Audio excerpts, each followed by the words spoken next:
Ave Maria, Père et joie à vous tous, frères et sœurs bien-aimés. Nous sommes au deuxième jour du mois de novembre, le mois consacré aux défunts. Et aujourd'hui, pour notre méditation, nous allons parler du purgatoire. Que le Seigneur nous donne son Esprit Saint pour comprendre en profondeur cette méditation, cette réalité du purgatoire.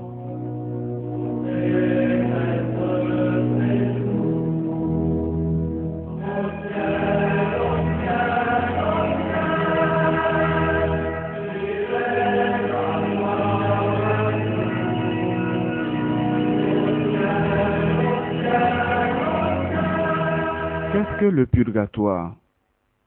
La foi nous apprend que le purgatoire, comme l'étymologie de ce mot l'indique, est un lieu de douleur et d'expiation où la justice divine achève de purifier les âmes pas assez pures pour être admises au ciel. Ce n'est pas le paradis où rien de souillé ne peut pénétrer. Ce n'est pas l'enfer où il n'y a plus de rédemption. C'est un lieu intermédiaire entre le séjour des joies infinies et le séjour des infinies douleurs. Il tient de l'enfer par la rigueur de ses supplices, il tient du ciel par la sainteté de ceux qui y gémissent. C'est un feu dévorant, mais qui purifie. C'est un séjour de larmes, mais ce n'est pas le lieu des pleurs éternels dont parle l'Évangile.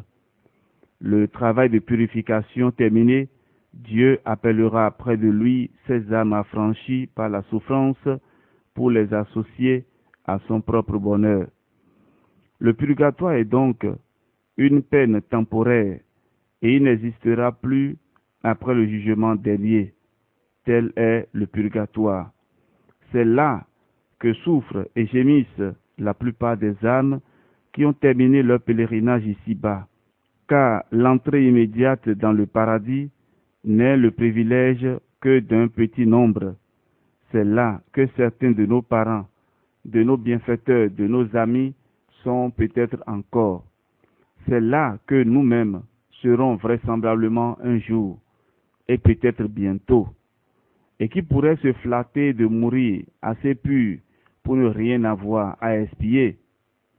Il importe donc de bien connaître l'état de ces pauvres âmes pour compatir à leur douleur et pour mériter d'être soulagés à notre tour. Alors, pourquoi le purgatoire?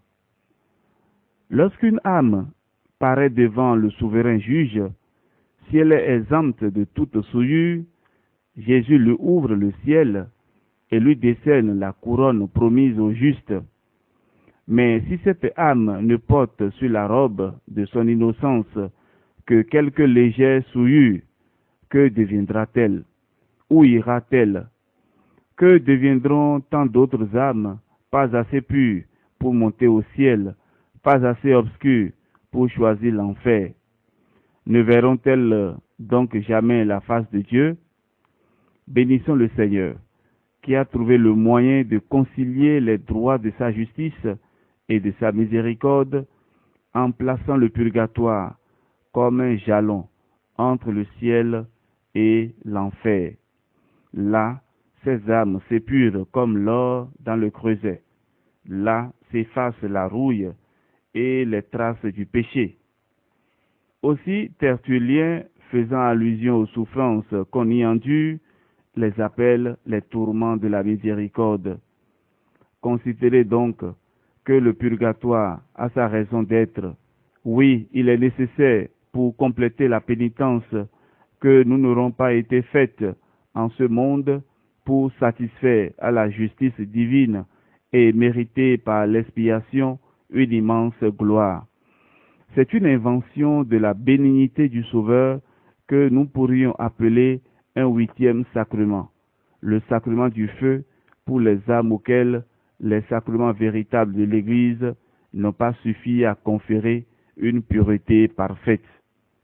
Gloire donc à la miséricorde divine qui sauve par le purgatoire ceux que nous avons aimés et nous fournit les moyens d'abréger leurs souffrances et de leur ouvrir le ciel.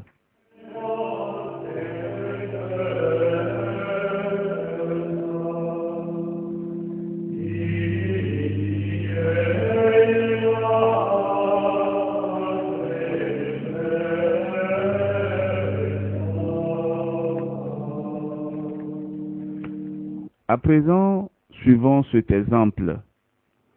Un prêtre prêchant sur le purgatoire terminait ainsi son instruction. Ces jours derniers, j'ai reçu la nouvelle que mon père venait de mourir. Étant éloigné de ma famille, cette nouvelle m'a brisé le cœur. Je n'ai pas eu le bonheur de l'embrasser pour la dernière fois. Je n'ai pas pu lui fermer les yeux de ma main qu'il aimait tant à baiser lorsqu'elle reçut l'onction du sacerdoce. Dans la peine que je ressens, dans la douleur qui m'accable, l'unique consolation que j'éprouve, c'est de pouvoir le recommander à vos prières, à vous tous qui êtes si bons et si indulgents pour moi. Lorsque, dans cette pensée, je monte à l'autel afin d'offrir le saint sacrifice pour le repos de l'âme de mon Père bien-aimé, il me semble que je ne l'ai pas perdu. Il me semble enfin que ma prière adoucie, abrège ses peines, le délivre du purgatoire et le ouvre le ciel où il m'a donné rendez-vous dans la maison de Dieu. C'est une pensée sainte et salutaire de prier pour les morts. Oh, que le purgatoire est bien une invention de la miséricorde de Dieu.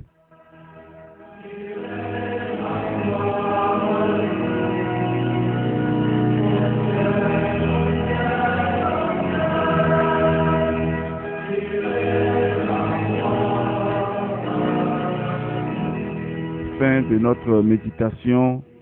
Ensemble, prions. J'adore, ô mon Dieu, vos éternels décrets. Je confesse que le purgatoire, en conciliant votre justice et votre miséricorde, est une œuvre de votre amour. Faites, Seigneur, que j'évite par ma pénitence ce lieu de peine et de privation, et que ma prière obtienne de votre indulgence paternelle la fin de l'exil de ces âmes souffrantes qui vous appellent avec tant d'ardeur. Ô Jésus, soyez leur propice. Appelez vos enfants et nos frères au repos éternel, et que la lumière qui ne s'éteint plus luise sur eux, qu'ils reposent en paix. Amen.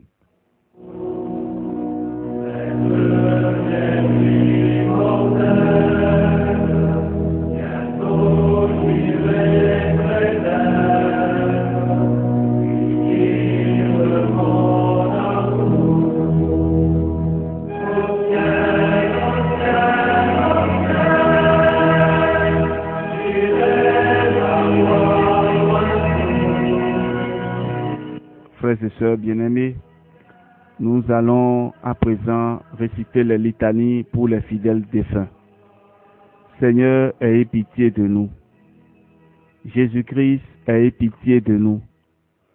Seigneur, ayez pitié de nous. Jésus-Christ, écoutez-nous. Jésus-Christ, exaucez-nous. Père céleste qui êtes Dieu, ayez pitié des fidèles défunts. Fils rédempteur du monde qui êtes Dieu, ayez pitié des fidèles défunts. Esprit Saint qui êtes Dieu, ayez pitié des fidèles défunts. Trinité Sainte qui êtes un seul Dieu, ayez pitié des fidèles défunts. Sainte Marie, Mère de Dieu, priez pour les fidèles défunts. Saint Michel Archange, priez pour eux. Mon Saint Ange et l'ange des fidèles défunts, priez pour eux. Cœur des esprits bienheureux, priez pour eux. Saint Joseph et Saint Jean-Baptiste, priez pour eux. Vous tous, saints patriarches et prophètes, priez pour eux. Saint Pierre et Saint Paul, priez pour eux. Vous tous, saints apôtres et évangélistes, priez pour eux. Saint Étienne et Saint Laurent, priez pour eux. Vous tous, saints martyrs, priez pour eux. Saint Grégoire et Saint Augustin, priez pour eux. Vous tous, saints docteurs, papes et confesseurs, priez pour eux. Sainte Anne et Sainte Marie-Madeleine, priez pour eux. Sainte Catherine, Sainte Ursule et ses compagnes, priez pour eux. Vous toutes, vierges saintes et saintes veuves, priez pour eux. Vous tous, saints et saintes de Dieu, priez pour eux. Soyez leurs propices, pardonnez-leur, Seigneur. Soyez leurs propices, exaucez-nous, Seigneur. Par votre très doux nom de Jésus, ayez pitié des fidèles défunts. Par votre grande miséricorde, ayez pitié des fidèles défunts. Par votre amère passion et vos plaies sacrées, ayez pitié des fidèles défunts. Par votre précieux sang et par votre mort, ayez pitié des fidèles défunts. Pauvres pécheurs que nous sommes, exauce-nous, Seigneur. Daigne faire miséricorde à tous les fidèles défunts. Ayez pitié des fidèles défunts. Daignez adoucir pour eux la rigueur de votre justice. Ayez pitié des fidèles défunts. Daignez remettre la peine méritée par leurs péchés. Ayez pitié des fidèles défunts. Daignez les prendre au lieu de la paix et du repos éternel. Ayez pitié des fidèles défunts. Daignez les mettre en possession de l'héritage éternel. Ayez pitié des fidèles défunts. Daignez les admettre à contempler votre divine beauté. Ayez pitié des fidèles défunts. Daignez accorder entièrement leur désir du salut. Ayez pitié des fidèles défunts. Daignez accorder le repos éternel aux âmes de nos parents, amis et bienfaiteurs. Ayez pitié des fidèles défunts. Daignez accorder votre miséricorde aux âmes pour lesquelles personne ne prie. Ayez pitié des fidèles défunts. Que le saint sacrifice de la messe et les 7 communions offertes pour eux leur soient profitables. Ayez pitié des fidèles défunts. Agneau de Dieu qui a enlevé les péchés du monde, pardonne-leur, ô bon Jésus. Agneau de Dieu qui a enlevé les péchés du monde, exaucez-les, ô bon Jésus. Agneau de Dieu qui a enlevé les péchés du monde, accordez à ces défunts le repos éternel. Et que Dieu Tout-Puissant vous bénisse et vous protège, que par cette sainte bénédiction, que le Seigneur dans sa miséricorde libère les âmes de nos défunts, de nos parents et bien